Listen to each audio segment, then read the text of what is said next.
Brahmamudi fans అందరికీ thank you so much. ఎందుకంటే ఫైనల్గా అయితే మనకు సెల్ ప్లే బటన్ అయితే వచ్చేసింది. సెల్ ప్లే బటన్ నేను ఓపెన్ చేసేది అరుణాచలంలో ఓపెన్ చేస్తా అనేసి మొక్క అయితే ఉంది నాకు. ఎందుకంటే నేను 5,000 సబ్స్క్రైబర్స్ ఉన్నప్పుడు అరుణాచలం పోయినప్పుడు అయితే అనుకున్నాను, స్వామి నాకు సెల్ ప్లే బటన్ వస్తే మీ సమక్షంలో ఓపెన్ చేస్తా అనేసి.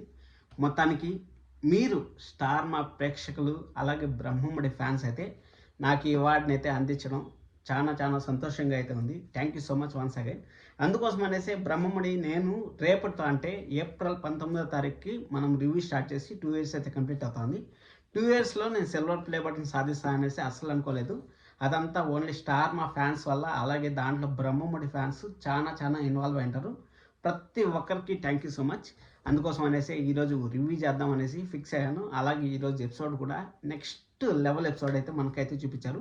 ఎందుకంటే మనం రాజ్ కావ్యాన్ని ఒక స్క్రీన్ పైన చూడాలి, విలను భయపడే చూడాలి అనేసి అయితే అనుకున్నాము. ఆ భయపడే విలన్ని మనం చూసాము. అలాగే మన రాజ్ కావ్యాన్ని ఫుల్ కంప్లీట్గా ఎపిసోడ్ మొత్తం ఎక్కడ ల్యాగ్ లేకుండా ఫ్రెష్ స్టోరీతో అయితే చూసామని నాకైతే అనిపించింది. నెక్స్ట్ లెవెల్ ఎపిసోడ్ అయితే చాలా రోజుల తర్వాత ఎత్తుపడింది. మీరు నెంబర్ 1 పొజిషన్ కోల్పోయింది అనుకోవద్దండి, నిజాలు. ఎందుకంటే ఇప్పుడు మనం దాదాపు ఒక 40 నుంచి 50 ఎపిసోడ్ల వరకు మనం చూస్తున్నట్టయితే కొంచెం ల్యాగ్ అయినట్టు, కొంచెం స్టోరీ అనేది ఆ రేఖ క్యారెక్టర్ చుట్టూరా తిరుగుతూ ఉన్నట్టు మనకైతే అనిపించింది. కానీ అక్కడ ఇంట్లోంచి ఫస్టే బయటకు వెళ్ళిపోయింటే, నందు వెళ్ళిపోయినప్పుడే ఇందు కానీ వెళ్ళిపోయింటే స్టోరీ నెక్స్ట్ లెవెల్లో అయితే ఉండేది. దాని గురించి కూడా మీకైతే చెప్తాను. ఫస్ట్ మనం ఎపిసోడ్లో ఏం జరిగిందని మాట్లాడేసిన తర్వాత నందు ఇంట్లోంచి వెళ్ళిపోయింటే ఏం జరిగిండేది అంటే, నందు ఇంట్లోంచి వెళ్ళిపోకుండా మన ఇందు అంటే కన్ఫ్యూజన్ అవుతుంది. కాబట్టి మన కావ్య అనేసి మనం మాట్లాడుకుందాం, కావ్య రాజుగా మాట్లాడుకుందాం. మన కావ్య కానీ చిన్న వయసులో అంటే 5 ఇయర్స్ ఉన్నప్పుడు కానీ వెళ్ళిపోయింటే, ఇంట్లోంచి వెళ్ళిపోయింటే ఈరోజు స్టోరీ అనేది కంప్లీట్గా డిఫరెంట్గా ఉండేది. ఆ 40 ఎపిసోడ్లు మీరు మర్చిపోండి, మీ మైండ్లోంచి అయితే తీసేయండి. ఇప్పుడు ప్రజెంట్ జరుగుతున్న స్టోరీనే గుర్తుపెట్టుకోండి. ఎందుకంటే మన కావ్య కానీ 5 సంవత్సరాల వయసులో కానీ ఇప్పుడు నందు ఎలాగైతే వెళ్ళిపోయిందో, అదేవిధంగా మన కావ్య కానీ ఆ ఇంట్లోంచి వెళ్ళిపోయింటే ప్రజెంట్ ఉన్న సిచ్యువేషన్లో ఎగ్జాక్ట్గా ఆ నందు కోసం మన కావ్య కోసం ఎలాగైతే వాళ్ళు ప్రయత్నాలు చేస్తుంటారో, ఎతకాలి, ఎలాగైనా సరే పట్టుకోరావాలి, ఆల్రెడీ 25 సంవత్సరాలు 25 సంవత్సరాలు నిండింది, ఎలాగైనా సరే పట్టుకొని వచ్చి ఆస్తి మనం సొంతం చేసుకోవాలనేసి ఇప్పుడు ఎలాగైతే ప్రయత్నాలు చేస్తున్నారో, అదేవిధంగా కావ్య కానీ 5 సంవత్సరాల వయసులో వెళ్ళిపోయింటే వాళ్ళకి వేరే దిక్కు లేదు. అంటే ఎప్పుడో వస్తుంది, ఎప్పుడో వచ్చిన తర్వాత చూద్దాంలే అనేసి వాళ్ళైతే ఆశపడి ఉంటే బాగుండేది. ఇక్కడ నందుని ఇంట్లో పెట్టేసి మన కావ్యాన్ని అయితే ఇంట్లోంచి బయట పంపించేసింటే నెక్స్ట్ లెవెల్ స్టోరీ ఉండేది.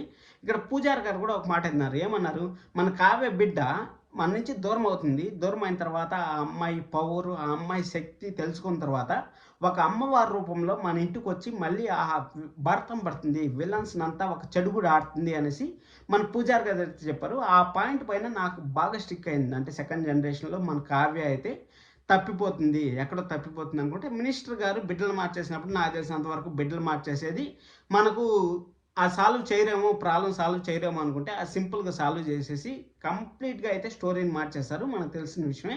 కంప్లీట్గా స్టోరీ మార్చేసిన తర్వాత స్టోరీలో మైనస్ పాయింట్ ఎక్కడ జరిగిందంటే, అక్కడ కావ్య వెళ్ళిపోవాల్సిన ప్లేస్లో మన నందు అయితే వెళ్ళిపోయింది. కావ్య వెళ్ళిపోయిన తర్వాత ఇప్పుడు ఆ పోలీస్ ఆయనకి దొరికింది కదా, మన నందు అయితే పోలీస్ ఆయనకి దొరికింది కదా, అదే ప్లేస్లో పోలీస్ ఆయనకి ఒక భార్యని ఇచ్చిన తర్వాత ఆ అమ్మాయిని అంటే మన కావ్యాన్ని కొంచెం ఇబ్బంది పెడతా ఉన్నట్టు, అంటే ఎవరిన పిలుచుకొచ్చి మన ఇంట్లో పెట్టుకోవడం ఏంది అన్నట్టు కొంచెం పిన్నిలాగా, కొంచెం అంటే పిన్ అంటే ఇష్టం ఉండదు కదా ఎవరికైనా సరే, అప్పుడు ఎవరినైనా తెచ్చి పెట్టుకుంటే ఆ విధంగా కొంచెం కావ్యకి ఏదన్నా కొంచెం సమస్యలు క్రియేట్ చేస్తా, చిన్న ప్రాబ్లమ్స్ క్రియేట్ చేస్తా ఉన్నింటే. ఎందుకంటే ఇద్దరు మ్యాక్సిమం ఒకే బస్సులో ఉంటారు, ఒకే బస్సులో మన రాజు అలాగే కావ్య ఇద్దరు అంటే టామ్ అండ్ జెర్రీ లాగానే ఉండింటారు. వాళ్ళు టామ్ అండ్ జెర్రీ లాగానే ఉండి వాళ్ళు చిన్నప్పటి నుంచి పెరిగి పెద్ద అయ్యి వాళ్ళ మధ్య లవ్ కొంచెం బాగుండేదని నాకు అంతే అనిపిస్తుంది. ఈ విధంగా కానీ స్టోరీని డెవలప్ చేస్తుంటే చాలా బాగుండేది.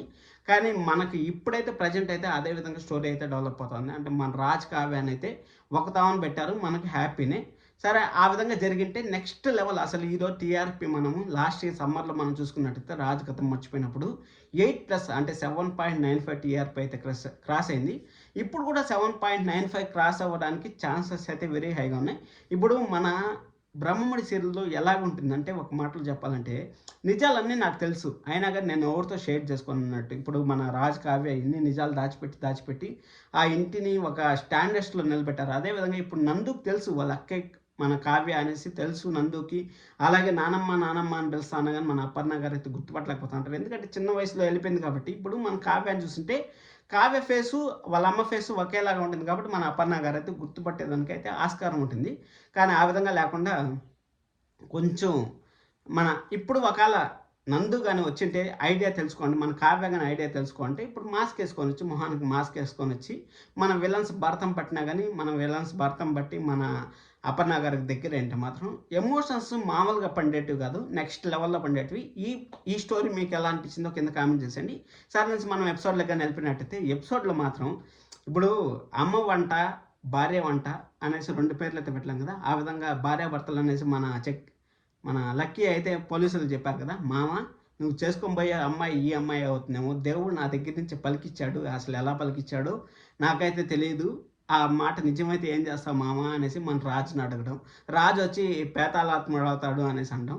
ఖచ్చితంగా రాజు కావ్య అయితే పెళ్లి చేసుకుంటారు, మనకు తెలిసిన విషయమే. అది వెరీ సూన్ కూడా జరిగిపోవచ్చు. ఎందుకంటే స్టోరీ అనేది డెవలప్ అవ్వాలంటే ఇప్పుడు ఖచ్చితంగా రాజు కావ్యకైతే పెళ్లి జరిగి తీరాలి. అక్కడ పెళ్లి జరిగి తీరితేనే మనకు స్టోరీ అనేది చాలా డెవలప్ అవుతుంది, ఇంక్రిమెంట్ అయితే అవుతుంది.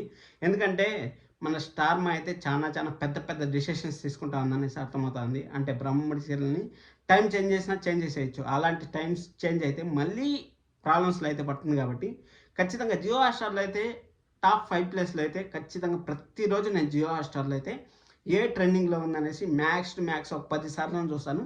10 సార్లలో టాప్ 5 ప్లేస్లో అయితే ఖచ్చితంగా బ్రహ్మముడి సీరియల్ అయితే ఉంటుంది. అది మనకు తెలిసిన విషయం. ఎందుకంటే బ్రహ్మముడి ఫ్యాన్స్ 1000 ఎపిసోడ్స్ కాదు కదా, 2000 ఎపిసోడ్స్ వచ్చినా కానీ అదే టాప్ 5లో నిలబడతారని నాకైతే నమ్మకం అయితే ఉంది.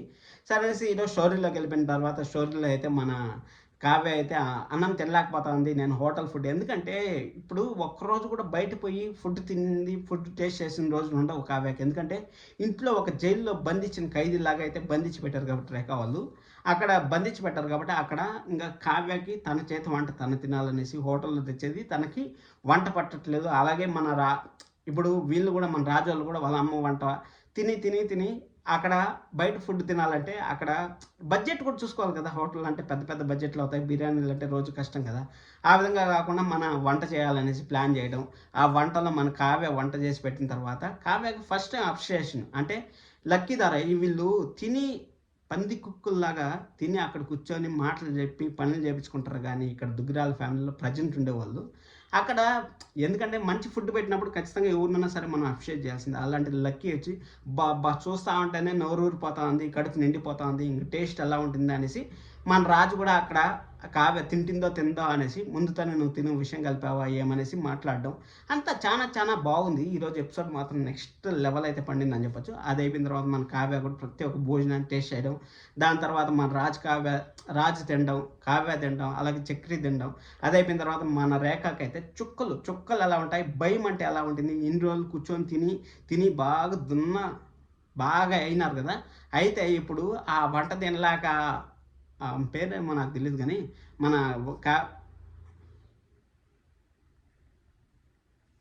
పేరు ఏదో పేరు కానీ మన రేఖ వాళ్ళ వదిన గారు అయితే వంటలు చేయలేక ఆ వంటలు తినలేక వాళ్ళ నాన్న నరకం అయితే అనుభవిస్తుంటారు. ఎందుకంటే ఇన్ని రోజులు బాగా తిని దున్నల్లాగా తయారైనారు కదా. ఆ తయారైన దానికి ఇప్పుడైతే బాగా సుస్థి అయితే జరిగింది. సుస్థి జరిగిన తర్వాత మొత్తానికైతే మన రేఖ వాళ్ళని భయపెట్టేకి మొత్తం బంగారంతా ఒలిచి వాళ్ళ చేతిలో పెట్టేలాగా 50 లక్షలు అయితే వస్తుందంట. ఇన్ని సంవత్సరాల నుంచి 50 లక్షలైనా బంగారం సంపాదించేది రేఖ. అదే ఎవరన్నా ఏంటి కోట్లు వెనకాల వేసుకుంటారు, కనీసం అప్పుల్లో మునిగి తేలుతూ ఉంటారు. వచ్చిండే కంపెనీనన్నా బాగా చేసుకొని లాభాలు తెచ్చుకొని ఆ లాభాలతోనే తినవచ్చు కదా. ఎవరో చేసిండే పనికి అంతేలే, చేసిండే పాపాలు ఎక్కడి నుంచి పోతాయి చెప్పండి. మీ అమ్మ మీ అన్న చేసిండే పాపాలు మీకు కాకపోతే ఇంకూరికి వస్తాయి చెప్పండి. అందుకోసం అనేసి మీ మేనకోడలే కిడ్నాప్ చేయించి మీ మేనకోడలే మీ పైన నెత్తిన భస్మాసుడు పెడతా చూడండి. ఆ విధంగా నెత్తిన చేయబెట్టింది. మంచిదే, ఎందుకంటే దేవుడు అనేవాడు ఖచ్చితంగా ఒకడు ఉంటాడు. కావ్య రాజుని అందరినీ ఇబ్బంది పెట్టి దుగ్గిరాల ఫ్యామిలీ అంత మంచి కుటుంబాన్ని అందరికి దూరం చేసి ఇలా కాకుండా ఇంకెలా ప్రతిరోజు నరకం అంటే ఎలాగో చూస్తారు మీరు. సరే 50 లక్షలు వచ్చిందనేసి మన అపర్ణ గారి దగ్గర ఉండే బంగారం తీసుకోవాలనుకుంటే మన నందు అయితే సపోర్ట్ నిలిచిన తర్వాత మన నందు అయితే కావ్యకి నిజం చెప్పింది. అంటే నిజమైతే చెప్పలేదు. నేను అనుకునే లక్ష్యాలు కొన్నైతే ఉన్నాయి. ఆ లక్ష్యాలను నేను నెరవేర్చుకోవాలనుకుంటే ఖచ్చితంగా నేను ఇంటికి దూరంగా ఉండాలి అనేసి అయితే చెప్పాను.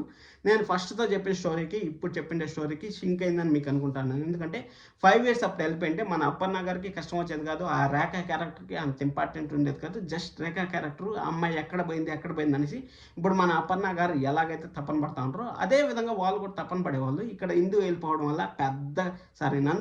వల్ల పెద్ద ఇంపాక్ట్ అయితే అవ్వలేదు. కావ్య గాని వెళ్ళిపోయింటే మాత్రం నెక్స్ట్ లెవెల్ అయితే ఉండేది. చూద్దాం, సబ్స్క్రైబ్ చేసుకోండి. మంచి ఎపిసోడ్స్ అయితే రావాలని నేనైతే కోరుకుంటున్నాను.